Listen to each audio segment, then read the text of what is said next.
En arrivant dans la ville de l'Île-Rousse, vous entrez d'emblée dans l'histoire de la Corse. À une petite demi-heure de route au sud, en longeant la côte, Calvi est une forteresse construite en 1272 par la République de Gênes qui souhaitait alors agrandir son territoire. Les Génois contrôlaient l'île.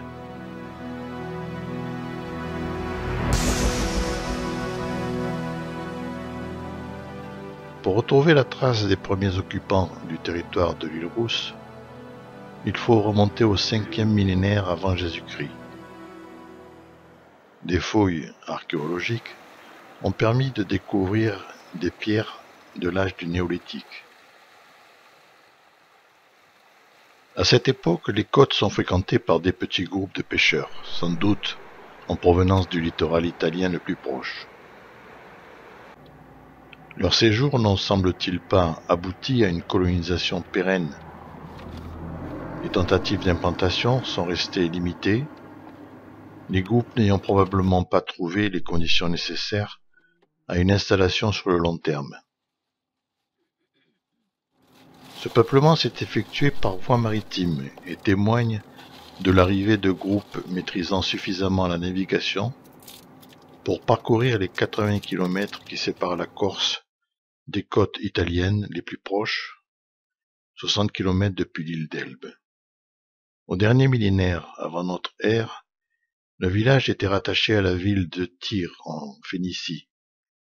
La cité, très peuplée, était une petite ville prospère.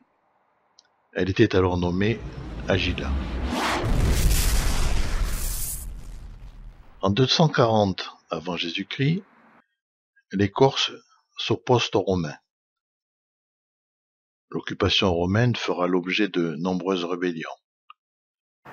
La cité devient romaine, rebaptisée Rubico Rosega, qui signifie roche rouge. Au Moyen Âge, le site est confronté à plusieurs vagues de combats. La course au pouvoir oppose Gênes, l'Espagne, les Turcs et les Français. L'île Rousse et ses proches communes changeront donc de nationalité à plusieurs reprises. L'architecture héritera des cultures de ses divers habitants. Comme toutes les villes côtières de la Corse, l'île Rousse a fait l'objet d'invasions de barbares qui ont provoqué la fuite de ses habitants.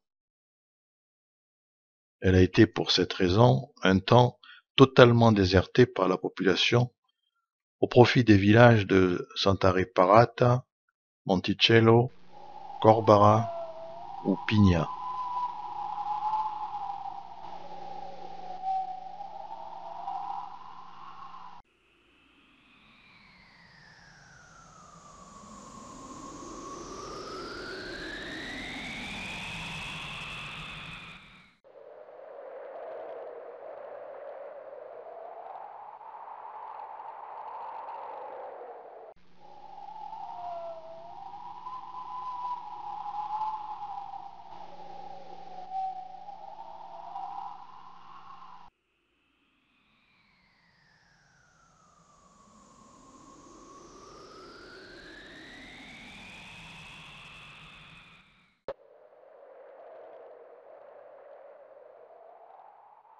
Actuellement, la ville appartient à la piève d'Avegno, en Balagne, une piève étant une circonscription territoriale et religieuse dirigée par une église rurale avec un baptistère. L'église Notre-Dame de la Miséricorde, d'abord construite dans la rue Notre-Dame, fut reconstruite sur les hauteurs du centre-ville. Quant à l'église de l'Immaculée Conception de Marie, elle se trouve sur la place Paoli. Elle attire tous les regards avec son parvis orné d'énormes palmiers dattiers. L'île Rousse doit son nom à son emplacement, face à la Pietra, qui était alors une île. La Pietra signifie la grosse pierre. Aujourd'hui, elle est devenue presqu'île, puisque reliée à la terre.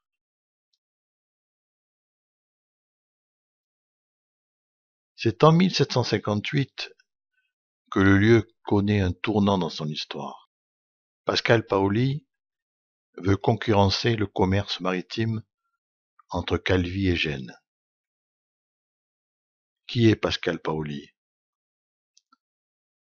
C'est une figure les plus marquantes de l'histoire de Corse. Pour certains, un héros insulaire du XVIIIe siècle. Personnage considérable aux yeux de nombreux Corses.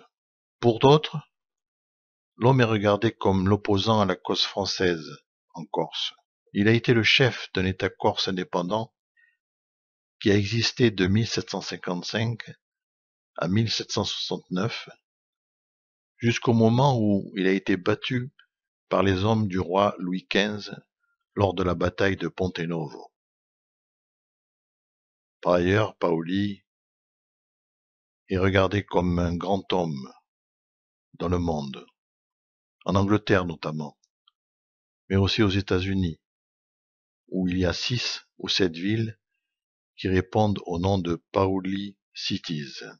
En 1758 donc, alors chef de l'État corse, il fait construire un port et on assiste à la naissance de la future ville d'Île-Rousse, qui ne portera ce nom qu'à partir de 1825. C'était un acte politique destiné à combattre l'influence génoise qui avait fait de Calvi le centre de son expansion. L'île Rousse devait d'abord s'appeler Paolina, du nom de son fondateur. Pendant quelque temps, elle s'appela Vaux, en l'honneur du comte de Vaux qui avait, en 1768, terminé la conquête de la Corse. Elle prend son qualificatif rousse en référence à la couleur des roches de la presqu'île. Le passé est encore visible sur l'île de la Pietra, grâce à une tour de défense construite en 1570. Cette tour génoise, héritière des invasions barbaresques, est restaurée au XXe siècle. Elle partage l'histoire du lieu avec un phare du même nom. Il date de 1857, sous Napoléon III, année durant laquelle on a balisé les routes maritimes par des phares. Longtemps habité, le phare a fini par fermer ses portes il y a une trentaine d'années.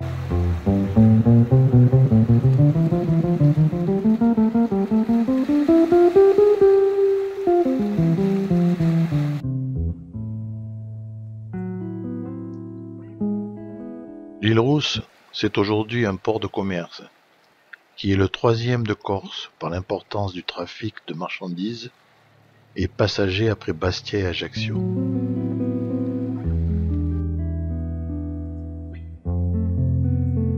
Point de convergence des touristes, la cité attire avant tout par sa belle plage et sa roche orangée qui semble s'embraser sous le soleil.